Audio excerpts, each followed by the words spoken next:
What's going on, everyone? This is Adventure Co Gaming. I am AJ. I'm here with Ryan. Hello, I'm Ryan, and I'm the goon playing Brute today. Let's go. We're bringing you our Blitz finals from our last armor event. Uh, we have Alex L on the left-hand side, and we have Ryan once again on the right-hand side playing Brute. Alex is playing Ira. Yeah, Ira normally contested as the top pick for Blitz.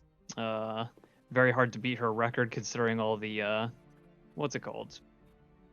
What are the events called? The callings?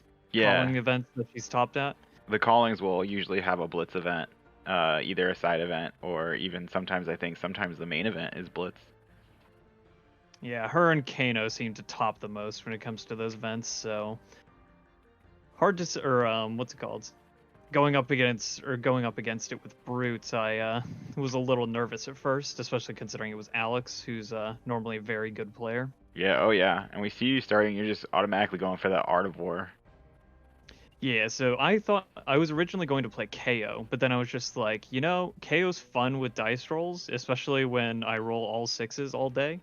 But what would be even more interesting is if I build a deck that's even more aggro, but without the inconsistency of my base damage, and then try and go in for the Art of War, Blood Rush Bellows, and what's it called? Even Toma Findel turns to just like try and basically knock my opponent's hand out and try and take him out as fast as possible. Oh yeah, and I love that Alex already had his hand ready for the Intimidates, like before the turn even started. Yeah, he He's was ready. prepared when he was prepared going into this game. He was like, yeah, I'm missing my hand most of the time. So in this instance, I decided to go for Art of War for banish 1, draw 2, and then go again on my first attack action to give the Savage Feast a go again. Yeah, 6 damage on your first turn ain't bad. And what's even better about Intimidate on the first turn is they don't get to mulligan those cards, in a way. Sometimes they get to block with those cards if they don't want them, but you're kind of like saying, like, you don't get to block with these cards, you have to keep them. Yeah, so 6 damage with the Savage Feast, and then followed up by a Romping Club for 5. It's a pretty nice first turn. Yeah, you threatened 11 on the very first turn right away. Yeah, as fun as KO is, like I said, the Rhinar extra intimidates on some of these abilities or attacks is just too powerful to pass up in Blitz. Yeah, so we see the Kodachi come in for 1, which you just take. Which, of course, I think you always take Kodachi, the first Kodachi. It's just so annoying to try to block that. Yeah. Then we go right into the Zephyr Needle. Interesting tech choice with the Zephyr Needle. Well, I'll give it to the Zephyr Needle for this match. It had no trouble attacking me most times because I definitely don't play defense reactions in this aggressive build. So even if I were to defend against it, it would always you sure play one. You sure play one defense reaction. All right, correction. Yes, one specific defense reaction. So we see you block for 3 here. Were you so nervous about just raw damage, or are you just trying to stop Mask? A combination of stopping Mask and thinking I could just go in with whatever my full hand was next turn, but I can't let the Whirling Mist Blossom go in after that. Funny enough, you didn't have to block Whirling Mist Blossom here. It wouldn't have drawn a card. Yeah, because it wasn't the second in the chain to hit. I found that out later. Still a very threatening card if you don't know that. Yeah. If you think like, oh, if it hits, he draws 2. But at least needs to be the Chain Link 2 that hits 2 or higher anyway. All right, and then finally he comes in with the Torrent of Tempo at the end for 5, and I think you just eat it. I do, because I'm like, he has no cards left in hand, so I'm definitely not at risk of him popping off even more, and just 5 raw damage is 5 raw damage, so whatever. All right, going back into your turn. Your hand looks pretty stacked. Yeah. Oh, you just had to remember to break your helmet. Yeah, for those wondering why I using no, he hadn't even decided what to put at the bottom of his deck and draw his hand yet, so he was waiting to do that. Yeah, for those wondering why I'm playing Iron Rot Helmet, I just literally don't have Skull Cap. Yeah, I don't. Skull Cap, yeah. It happens, man. All right, Blood Rush Bellow. Yeah, Blood Rush Bellow to start the combo. Just on the Skull Cap, I will say I should have taken your advice when you said to invest in it when Cold Foils were, or when Arcane first released. Hindsight 2020 on that investment. For sure. All right, so you roll the Scab Skins here. I think you hit a 5, so now you have 2 action points. Burn 1 to draw 2. It's not bad. Just Mhm. refreshing that hand a little bit. So on this note, considering how I changed it up the next time I played Blitz, I will say Talismanic Lens in Rhinar, when you want to make an aggressive build that focuses on Blood Rush Bellows, Tome of Findels, and Art of Wars, for the one time you want to make sure they go off, or even with the Beast Within proc, is absolutely insane in concept. Oh yeah. I think especially with I think I would save it for Beast Within turn specifically, because I look at the top 2 real quick, and if they're not specifically attacks that I'll immediately draw, then I could save myself from banishing more of my health at the beginning of the combo to get the card I need faster. Right, and I think here you're just worried about sequencing. Bit of an So you're underwhelming. coming in with yellow, barraging Bighorn. Mm-hmm. Yep, Barraging Bighorn. The thing I like about Barraging Bighorn is that even though it's not like a super impressive attack on its own, the fact that you can threaten the go again on certain turns if you have nothing else and still have a card in hand to pitch for club afterward is pretty nice. I'm basically telling, although I think at this point I'm out of resources, so I don't think Alex had to worry too much about any extra retaliation, whether or not he blocked. So you're swinging with yellow, barraging Bighorn here. It's buffed by 2, so it's coming in for 8. You've intimidated 2 cards out of his hand. Now I think at this point though that's gonna be it.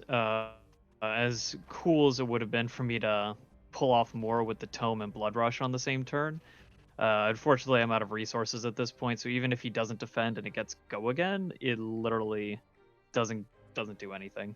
He's checking to make sure that the cross wrap doesn't give just 2 free resources for anything like the club. Oh, that would be pretty filthy. I will say on that note, in addition to Talismanic Lens being good for like a fast pace like brute plays and blitz, the Heart and Cross Wrap is actually my go-to over Findel Spring Tunic. It may not defend for anything when you want like desperation or like last second defenses, but being able to just raw get 2 free energy off one of your big attacks has come into play in every game of this tournament. Oh, 100%. There's no especially game with, where I didn't use it for full. right, and especially with Tunic, I don't think you're going to legitimately have more than. I don't think you're ever going to get the second like resource off of that. Like, because in order to get the second resource, you'd have to go to 6 turns, which I don't think that happens very often in a brute game in Blitz.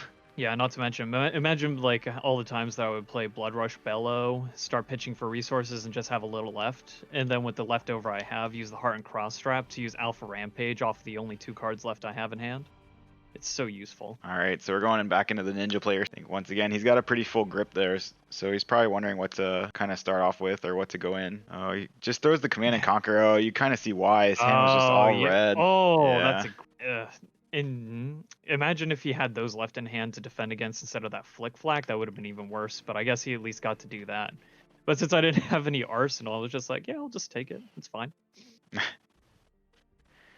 Yeah, so you just take 6 damage with no real effect.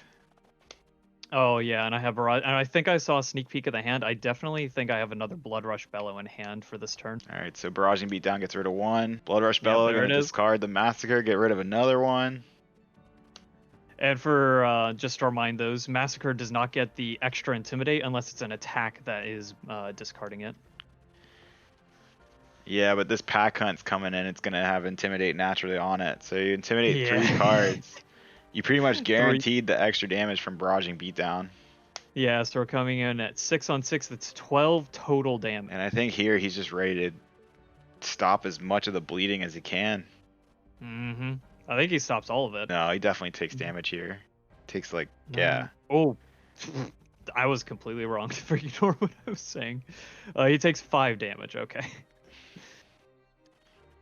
I think I might have been confusing it for a different game where someone blocked with literally all their equipment to block all the damage from one of my big attacks.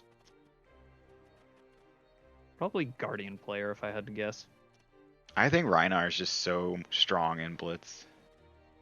That's what I was saying. I was surprised. Like, I get why Ira is probably more consistent because Rhinar still has RNG mechanics built into him.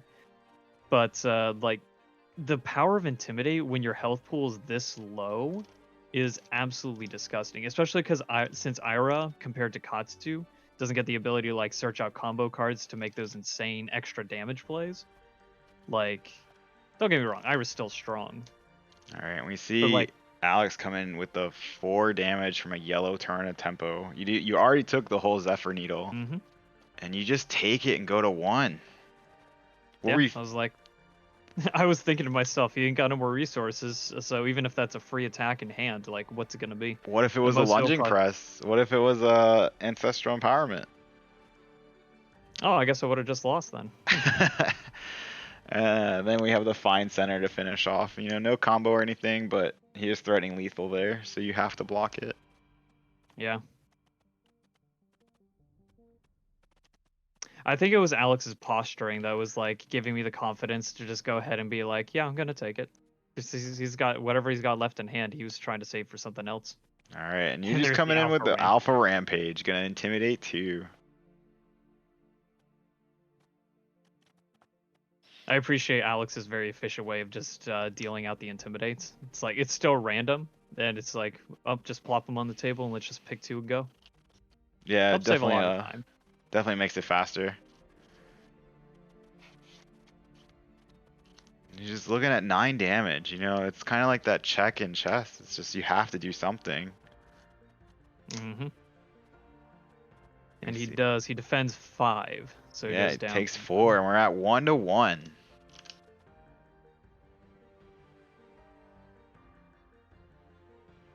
And of course, off the top of the deck, I can see there I've drawn the game-winning card. We'll see in a second. Yeah, I mean, You know, once you you're know how under we were one, talking. yeah, go ahead. You know how we were talking about defense reactions coming into play, or one specific defense reaction coming into play. Uh, Here it is, the reckless savage swing. swing, or reckless swing. And I Yeah. believe no matter which card he picks, he's gonna take the L here. He's gonna eat that 2 damage and lose.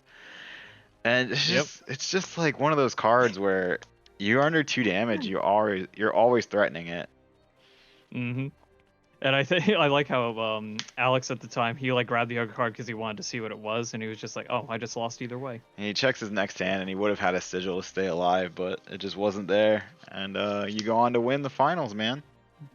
Yeah, I remember at the end of that match too. You had told me that I should have just played it immediately on the first what's it called, Kadachi hit, just in case. But I was trying to bait out the other cards to try and see if he actually had sigil in hand, so that That he makes sense. yeah, because like it's something you fear whenever you have the reckless swing that you think is going to be the game winner. Because in testing the Sunday before, he actually kept it an arsenal like the entire time until I tried ending the game with it and playing it immediately to save himself. And then like, oh, I guess I burned my game-winning card, and now he's just gonna kill me. Right. Oh, well, congratulations, man, and we look forward to seeing you in more games, and thanks for commentating with me. Oh heck yeah, it was fun.